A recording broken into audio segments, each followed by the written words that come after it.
All right, I'm going to go over the voting right amendments, the amendments to the Constitution that increased political participation for African Americans, minorities, women, and younger people. So I'll go over this real quick. Pull up my pointer.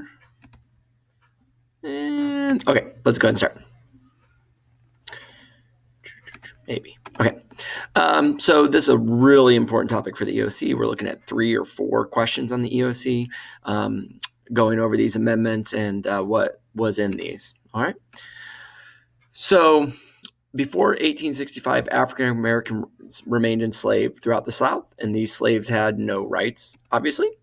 The Bill of Rights did not restrain the power of state or local governments, only the national government. So that meant even though you had the right to freedom of speech and freedom of religion and rights in courts, those were only to protect you from the federal government, not from the states that created the black codes and Jim Crow laws and laws that discriminated against people of color.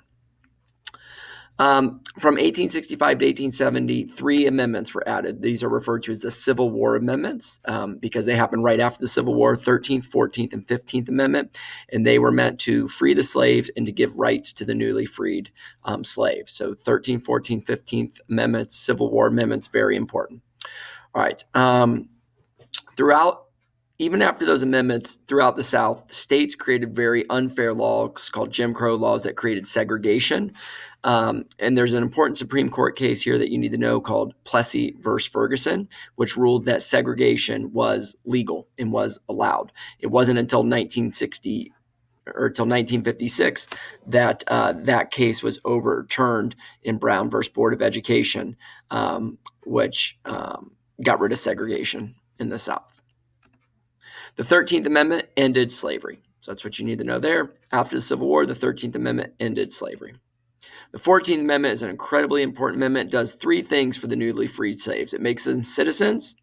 It makes sure that states cannot take away their rights, so applying the Bill of Rights to the states, not just the federal government. And it makes sure that they are treated with equal protection under the law. So 3 really important things there. Makes the new freely enslaved citizens, make sure that states cannot take away their rights, and it gives these freed slaves equal protection of the law. So we talked about the definition of citizens, all persons born or naturalized, because all the slaves had been born in the country for the most part. By saying all persons born in the country, that made all the freed slaves citizens for the most part. Also, like I said earlier in the notes here, the Bill of Rights initially did not apply to the states. So the states could make very racist and unfair laws because the Bill of Rights didn't apply to them, but the 14th Amendment makes sure that the federal laws also had to be followed by the states. So it says no state shall deprive any person of life, liberty, or property without due process of law. That means the southern states can't make unfair laws against the freed slaves. Even though they did for the next 60, 70 years, they weren't allowed to, according to the 14th Amendment.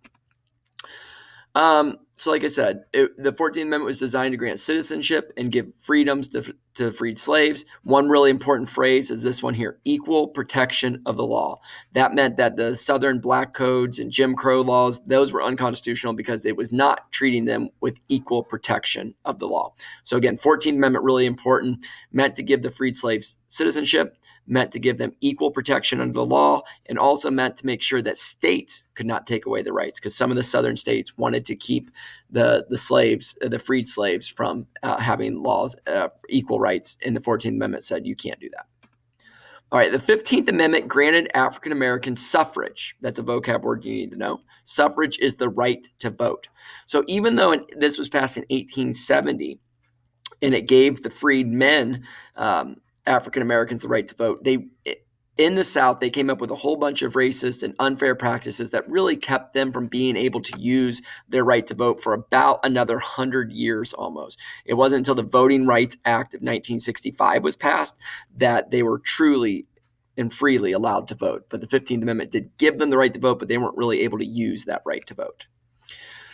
Before 1920, women were not permitted to vote. And the suffrage movement was the effort to gain women the right to vote. And the 19th Amendment is what gave women suffrage. And that's something you absolutely need to know. 19th Amendment, women, the right to vote. Like I said, I should probably have this slide back a few slides. So My bad. Even the 15th Amendment gave African Americans the right to vote, but they came up with a whole bunch of racist, unfair ways to keep them from voting. Things like a poll tax, making them pay money that was very expensive. A literacy tax, and they made it impossible to pass. Like, what's the eighth word in the preamble? Or what's the first sentence in Article 3, Section 2 of the Constitution, right? Nothing, things that people couldn't pass. Or the grandfather clause. You could only vote if your grandfather was eligible to vote. Well, no freed slaves' grandfathers were eligible to vote because they were all slaves. So that pretty much got rid of everyone's eligibility to vote. And they also used intimidation and fear. Groups like the KKK would threaten to beat up people, kill people that tried to use their ability to vote. So like I said, even though the 15th Amendment was passed in 1870, gave freed African American men the right to vote, it wasn't until the 1965 Voting Rights Act ended all these practices were they really able to use. After the Voting Rights Act was passed in 1965, African American voting participation went from 23% to 61% in the next election. So that really helped limit those barriers to voting. And that's an important vocab word to know. All right, the 24th Amendment made poll taxes. You need to know what a poll tax is. Money paid for the right to vote. It made them illegal. You do not have to pay to vote. This kept poor people, minorities from voting, and so that eliminated those barriers. Last amendment, 26th Amendment, lowered the voting age to 18 for all national, state, and local elections. It was during the Vietnam War, and 18-year-olds were being drafted and sent to Vietnam and dying, and they weren't even able to vote. So as a country, we said that seems very unfair. And we lowered and we said, if 18 is old enough to go to war, it's old enough to vote. And so we lowered the voting age to 18. So just as a review, I'll go back through that. I went through that pretty quickly for you. Just as a review, we start off with the Civil War amendments.